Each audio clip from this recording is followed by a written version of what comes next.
Շաբաթօրը մարզամերգային համալիրում հավաք էր։ Նայիք քպական պաշտոնյաների ավտոմեքենաները։ Մի մասը էկրանին է։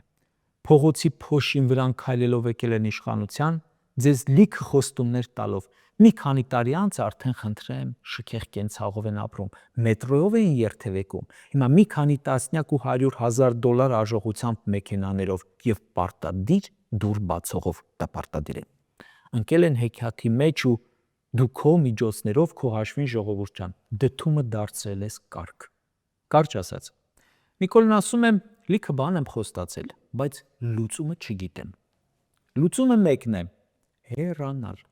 Կարող է չգալ ընդհանրապես, չմտնել ես ամենի տակ, մեր ամբողջ ազգին ես նվաստացման, ես ողբերգության ու տապալումների, ձախողումների մեջ չգցեիր։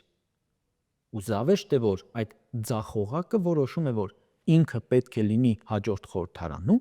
էլի վարչապետ լինի ավելին, բայց ովքեր չլինեն, ով պետք է դուրս գա քաղաքական համակարգից, ով մնա։ Եթե կա մի հոգի ու մի թիմ, որ պետք է հեռանա, դա դուք եք։ Դուք չունեք լեգիտիմություն անգամ մասնակցելու ընտրությունների։